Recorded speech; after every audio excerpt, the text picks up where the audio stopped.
Como les comentaba, esta semana correspondería ir revisando el capítulo 18 del Evangelio de Mateo, pero hay que tener presente cómo es que hemos llegado hasta este punto, qué cosas hemos ido viendo y que nos han conducido hasta esta parte del estudio. La semana pasada, con la ayuda del Señor, pudimos terminar de revisar el capítulo 17. Revisamos la porción donde el Señor les refiere a los discípulos de que Él nuevamente iba a morir. Pero también vimos cómo es que se les presenta una situación a Pedro en particular cuando recibe esta, esta solicitud de que pagase los impuestos del templo, tanto él como el Señor Jesucristo. Y vimos en la semana pasada cómo es que esta situación nos mostraba el pleno control que tenía el Señor de la situación. De hecho, estuve conversando en un momento durante la semana con mi papá y me hacía énfasis en este punto de cómo es que Pedro ni siquiera había abierto su boca para decirle al Señor sobre su necesidad y el Señor ya se estaba anticipando ante lo que iba a acontecer. Y ligaba esto con lo que fue todo el capítulo 17. Si nosotros hacemos memoria, hay temáticas que se van viendo reflejadas por capítulo. De hecho, es una forma pedagógica bastante provechosa para ir estudiando la escritura.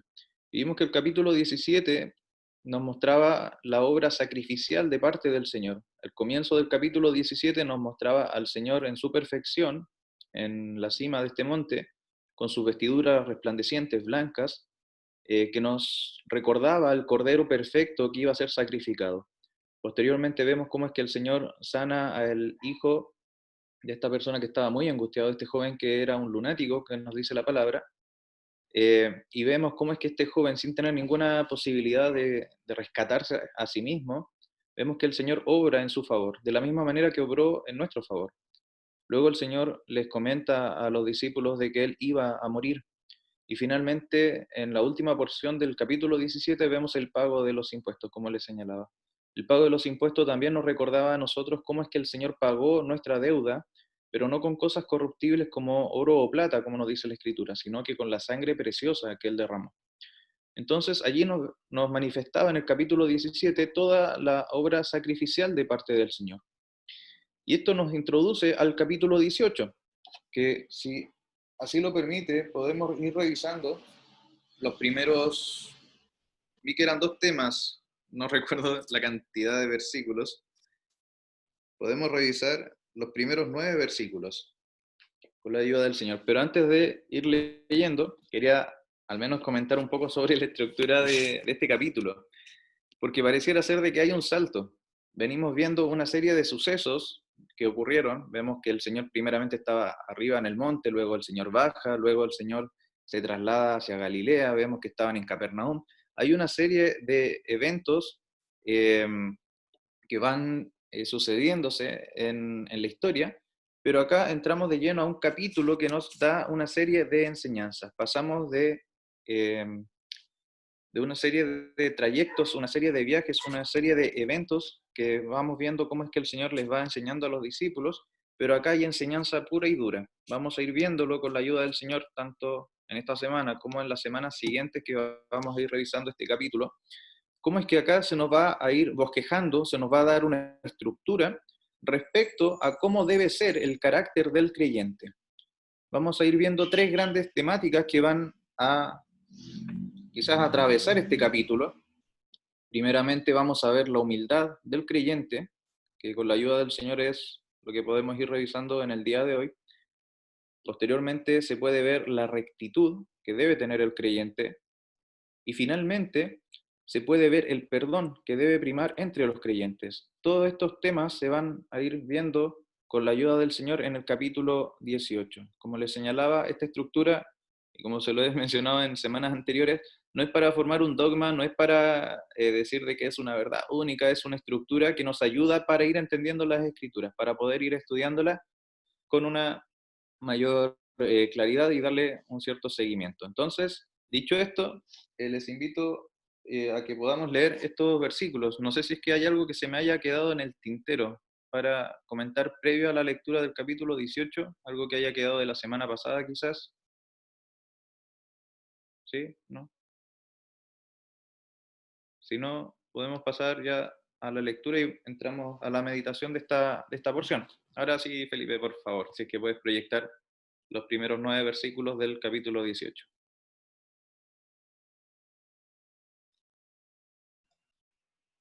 ¿Lo leo? Sí, por favor. Ya. Dice, en aquel tiempo los discípulos vinieron a Jesús diciendo, ¿quién es el mayor en el reino de los cielos? Y llamando Jesús a un niño lo puso en medio de ellos, y dijo, de cierto os digo que si no os volvéis y os hacéis como niños, no entraréis en el reino de los cielos. Así que cualquiera que se humille como este niño, ese es el mayor en el reino de los cielos. Y cualquiera que reciba en mi nombre un niño como este, a mí me recibe.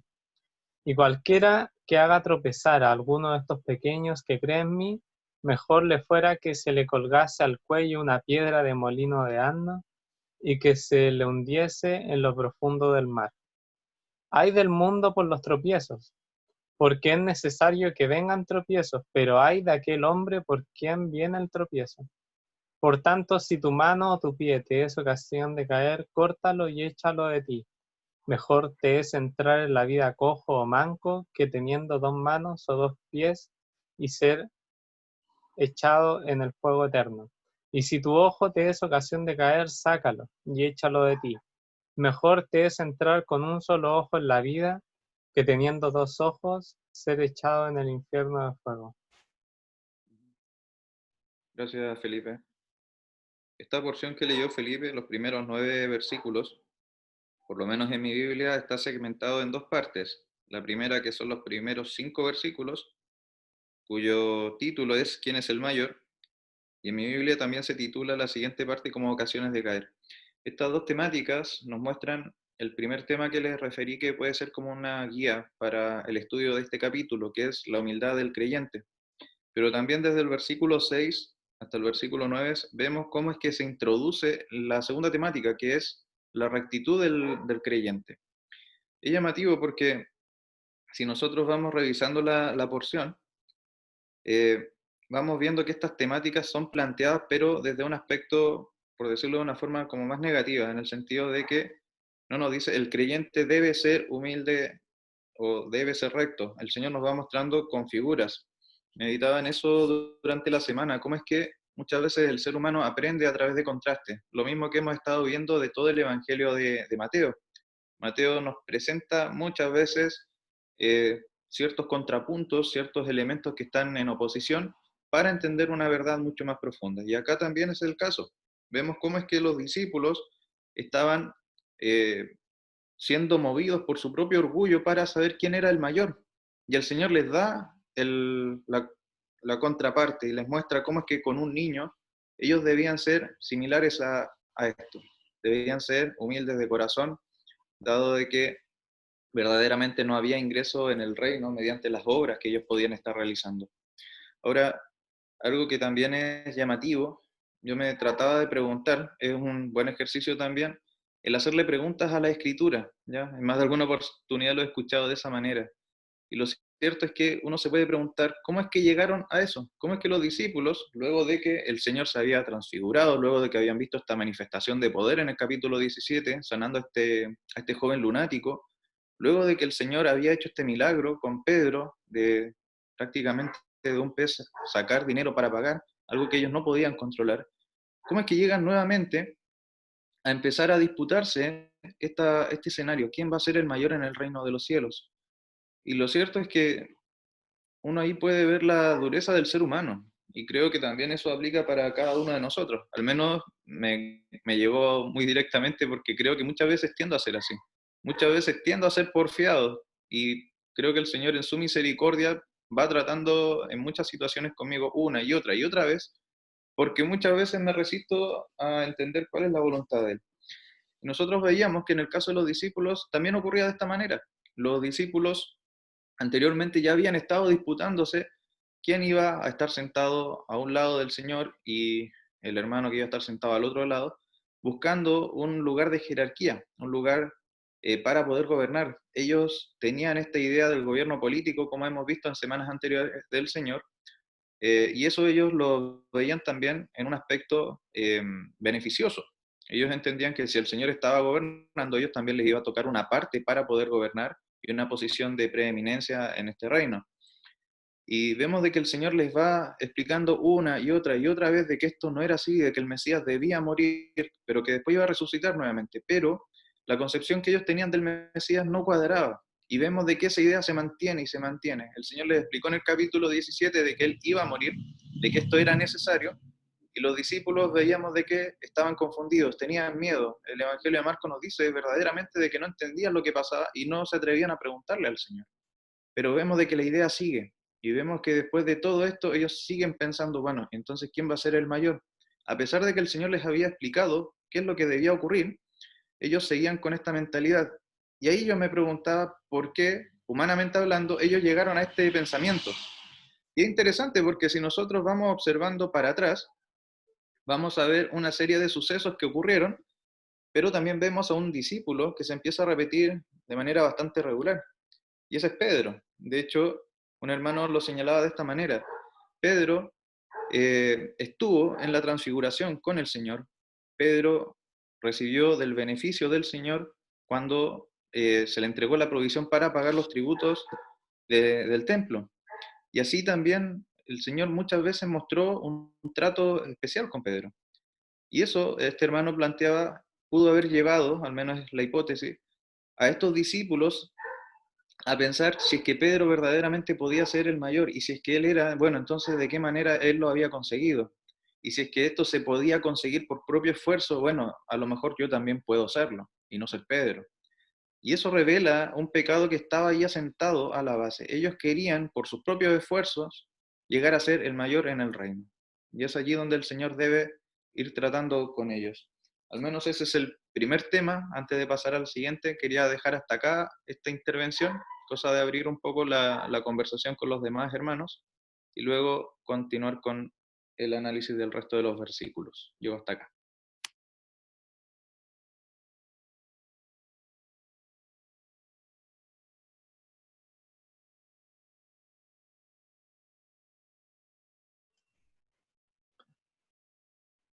Em,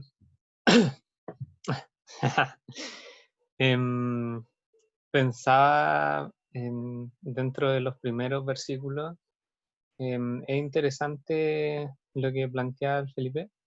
Em, yo no lo había pensado en verdad de esa manera, ni tampoco había como visto ninguna predicación al respecto, pero igual me hace sentido que los discípulos vayan y se pregunten eso. em, Cuando hay, por así decirlo, personajes de entre ellos que como que se estaban destacando, por así decirlo. Em, Pedro estuvo en la transfiguración, em, y así, o sea, han habido profetas y quizás también el pensamiento general era que quizás habían mayores en el reino de los cielos. Y, y Jesús va y se dirige hacia un niño. Muy interesante que se dirija hacia un niño. Es llamativo porque yo creo que en la sociedad antigua se valoraba mucho el conocimiento a través de los años. A los 12 años un niño comenzaba su camino para ser como. No me acuerdo específicamente de los términos, pero se le empezaba a enseñar hasta que tuviera 30 y algo, si no me equivoco, 33. Em, y es así como dentro de los mismos judíos hay una cierta edad en donde hay un conocimiento y hay un cierto estatus. Em, y quizá eso también podría hacerles pensar que a través de ese estatus podrían llegar a ser o podían haber personas que fueran mayores en el reino de los cielos por lo que son en el fondo. Los discípulos acá pensaban respecto a ellos mismos, respecto quizás de sus obras, respecto de quizás sus experiencias con el Señor Jesús. Uno humanamente puede pensar quizá en el conocimiento que uno adquiere o en la cantidad de cosas que se hacen, pero el Señor Jesucristo va más allá y les dice que hay que volver. No se trata de un avance, no se trata de hacer cosas, se trata de volver y hacerse como niños, volverse y hacerse como niños. Y de esa manera, por así decirlo, de manera inversa, volverse y hacerse como niño y de esa manera entra al reino de los cielos. Así que cualquiera que se humilla como niño, ese es el mayor. Y, y es interesante esto, es que hacerse pequeño es la manera más real de entrar al reino de los cielos. Saber lo pequeño que somos, lo diminuto que somos, en el fondo, delante de Dios. Saber lo dependiente que somos de Dios, saber lo poco autosuficiente que somos en verdad, porque a través de todas las experiencias de nuestra vida, nosotros sabemos que, que cuando viene la ansiedad, nuestra autosuficiencia nos dice que debemos hacer tal y cual cosa y así vamos a lograr salir de este hoyo y vamos a alcanzar el éxito. Pero lo que en verdad es necesario en nosotros es la humillación y es ir delante de los pies del Señor y humillarse, y humillarse. Y ese es el que entra y ese es el que es mayor en el reino de los cielos, el que depende del Señor completamente en cada cosa que hace. Y eso pensaba respecto a esto.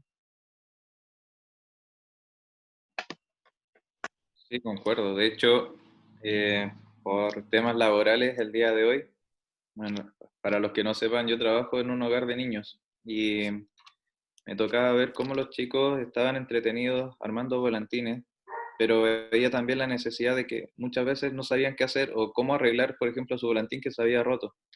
Y acudían inmediatamente a un adulto para que le parchase cierta parte del volantín o les pudiese hacer como alguna reparación al trabajo que ellos estaban haciendo. Y pensaba en eso, en el concepto de la dependencia que bien señalaba Felipe. El niño verdaderamente reconoce su incapacidad, algo que nosotros muchas veces olvidamos, sobre todo cuando vamos creciendo, vamos volviéndonos adultos, empezamos a tratar de resolver todo por nuestra propia cuenta. Y eso está tan ligado, tan cercano al efecto, a lo que hace verdaderamente el pecado, si ese es como el meollo de la situación. Si nosotros hacemos quizás una revisión más profunda de cómo opera el pecado, qué es lo que está a la base del pecado, podemos ver desde el Génesis hasta el Apocalipsis, hasta el término, de que el pecado siempre, siempre, y lo reitero una tercera vez, siempre va a tratar de ir en contra e independizarse de la voluntad de Dios, va a tratar de operar según sus propios parámetros, según sus propias reglas. Eso es lo que hace el pecado finalmente. El pecado busca ir en contra de Dios siguiendo su propio propósito.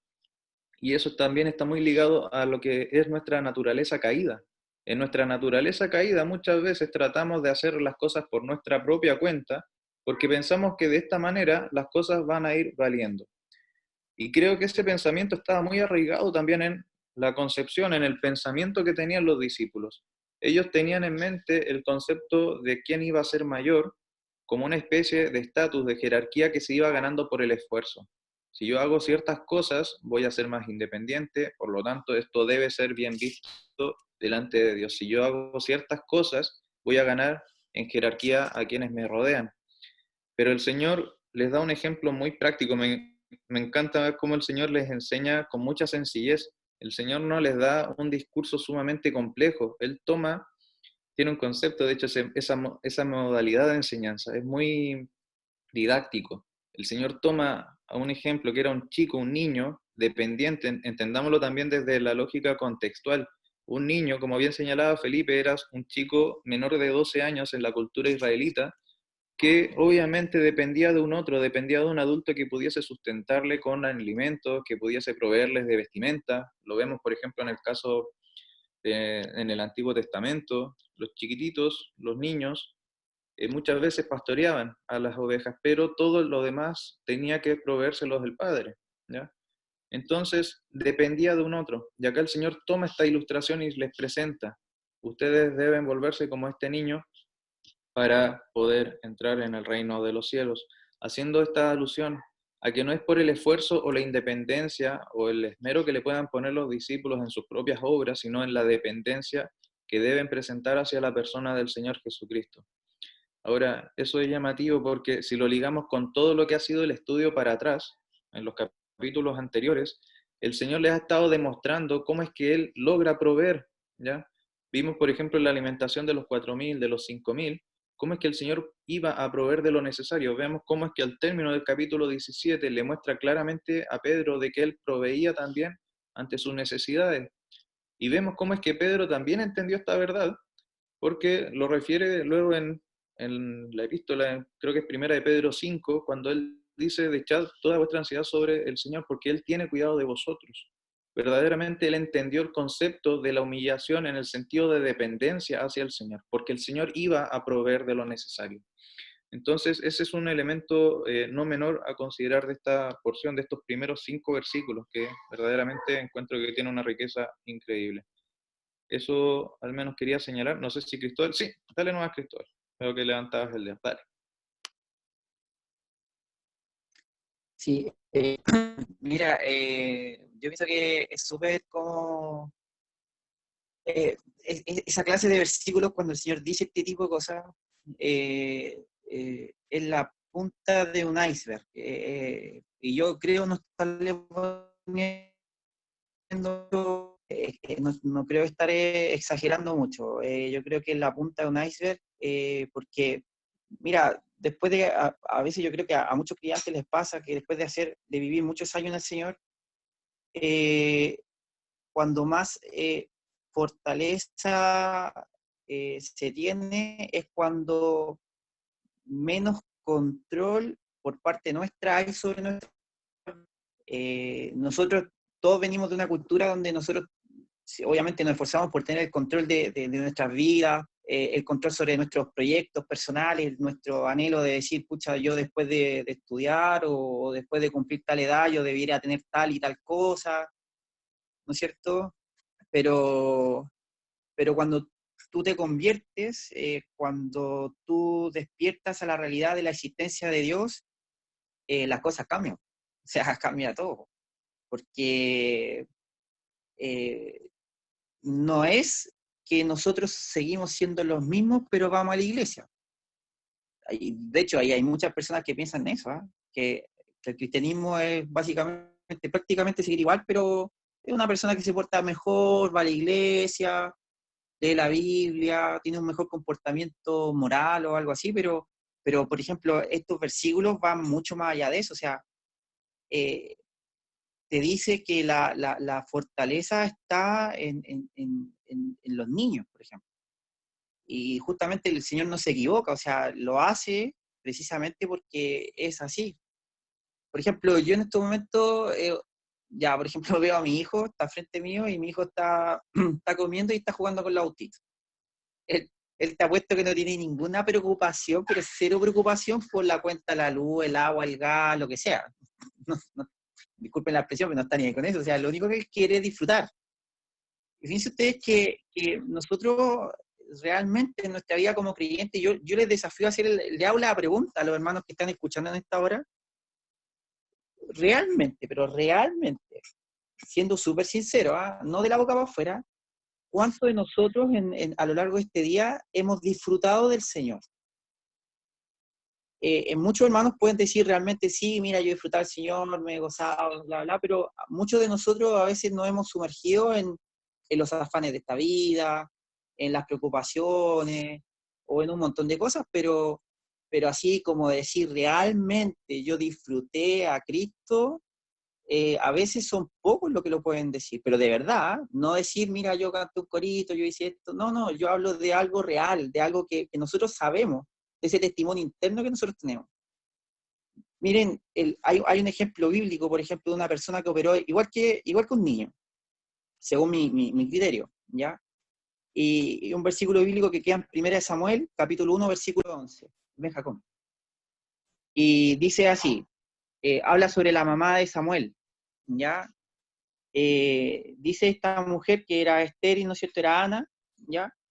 Dice que, bueno, todos saben, bueno, no sé si todos saben la historia, pero voy a aprovecharme de los hermanos que saben la historia, que ella tenía muchos problemas por no poder tener hijos, ¿ya? Tenía una contrincante, ¿no es cierto? Otra mujer que la molestaba con este tema, y ella sufría mucho, pero dice que en un minuto, dice, fueron al templo y ella hizo, dice el versículo 11, hizo voto diciendo, Jehová de los ejércitos, si te dignares mirar la aflicción de tu sierva y te acordares de mí, y no te olvidares de tu sierva, sino que dieres a tu sierva un hijo varón, yo lo dedicaré a Jehová todos los días de su vida y no pasará navaja sobre su cabeza.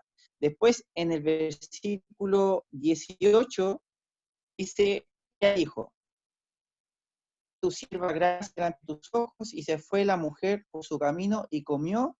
Y miren, y esta parte a mí la que me llama mucho la atención, y no estuvo más triste, no estuvo más triste. O sea, ¿cuánto se llama? Yo digo, ¿cómo ella, o sea, la Biblia dice que no estuvo más triste? O sea, yo si hubiera hecho una petición así, bueno, como muchas veces a veces yo la hago, ¿no es cierto?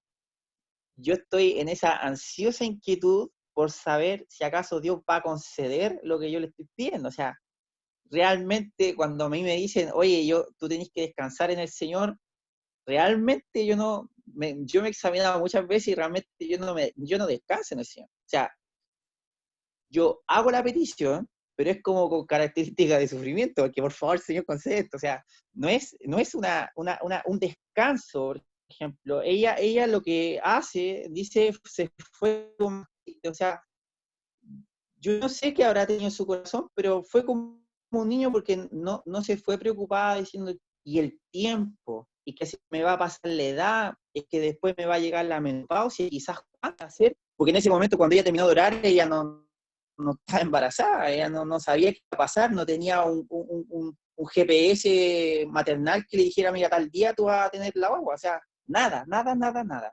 Entonces, y el Señor dice, eso es correcto, así se hace. De hecho, nosotros sabemos que de Ana eh, eh, nace Samuel, y todo lo que Samuel, toda la bendición que Dios realiza sobre el pueblo de Israel en base justamente a una persona que para mi gusto obró justamente como una niña en este caso. Pero yo pienso, hermanos, que es la punta del iceberg de una gran verdad y de una necesidad en nuestras vidas.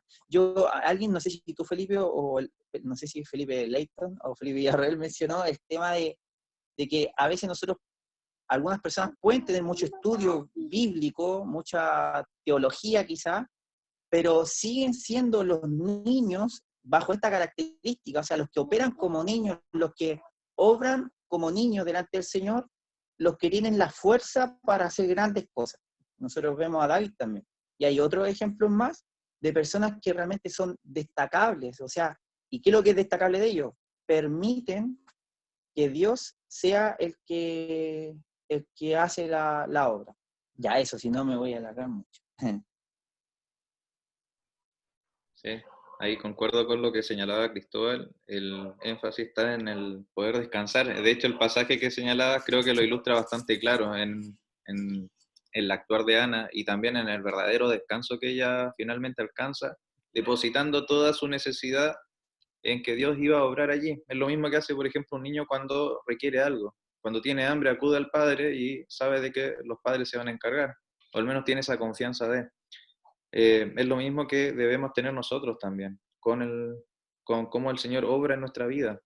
Muchas veces, y concuerdo también con lo que iba expresando Cristóbal, nos afanamos con muchas cosas a nuestro alrededor, ya sean con tareas o preocupaciones de la vida cotidiana, e incluso en el contexto de la obra nos podemos afanar pensando en crecer en conocimiento intelectual y pensamos de que esto de alguna u otra manera nos va a abrir las puertas del cielo. Lo cierto es que eso no es así. Es la única y plena dependencia que podemos tener con el Señor lo que nos va a terminar por acercar a Él y finalmente lo que nos va a conducir a su camino, que es finalmente la palabra y es el Señor. Eso al menos con relación a estos versículos. Por ahora veo que estamos llegando ya al término. No sé si le gustaría ver desde el versículo 6 al versículo 9 que guarda más relación con el segundo tema que se puede ir analizando en el capítulo 18 sobre la rectitud. Personalmente me gustaría poder analizarlo con calma la próxima semana para también conectarlo con los versículos desde el 12, perdón, desde el día hasta el 14 y poder terminar la reunión con este tema, con esta temática que es sobre la humildad, cómo verdaderamente debemos volcarnos una y otra vez en buscar estar en una plena dependencia hacia Dios, entender de que no somos nosotros por nuestro esfuerzo ni por nuestros méritos que vamos a alcanzar un mayor lugar delante de su presencia. Debemos humillarnos y ser como niños verdaderamente dependientes de lo que Él pueda hacer en nuestra vida. Eh, Creo que esa es como una verdad no menor que se puede desprender de estos primeros 5 versículos. Dicho eso, no sé si es que hay algo más para cerrar la reunión, algún otro comentario, sino para orar y finalizar. ¿No? Bueno, entonces les invito a que podamos orar para finalizar la reunión en esta noche. Dios nuestro Padre, te damos las gracias en esta hora porque podemos llegar confiadamente delante de tu presencia. Lo hacemos en el nombre del Señor Jesucristo, nuestro amado Salvador, sabiéndonos oídos, sabiéndonos aceptos delante de tu presencia por la obra que Él hizo. Padre, entendemos que no es por lo que nosotros podamos hacer, no es por nuestro esfuerzo que tú nos recibes delante de tu presencia, sino porque hemos confiado, hemos depositado nuestra fe en la obra que el Señor realizó en aquella cruz. Entendemos, Padre, de que no tenemos nada que ofrecerte de valor, pero sabemos también de que el Señor ha ofrecido todo lo necesario. Podemos descansar, podemos estar confiados, Padre, y es un motivo de gozo en el día de hoy para nosotros. Padre, en esta hora te agradecemos por el estudio, agradecemos estas instancias de meditación en tu palabra, te queremos pedir para que seas tú conduciendo semana tras semana el estudio de este Evangelio, que tanta riqueza espiritual nos ha entregado. Te encomendamos estas cosas, Padre, te rogamos también por las familias de la Asamblea, por todos los que se han podido conectar en esta hora, para que seas tú guardándoles de todo mal, Padre. Encomendamos esta noche delante de ti en el nombre del Señor Jesús. Amén. Ya, muy bien.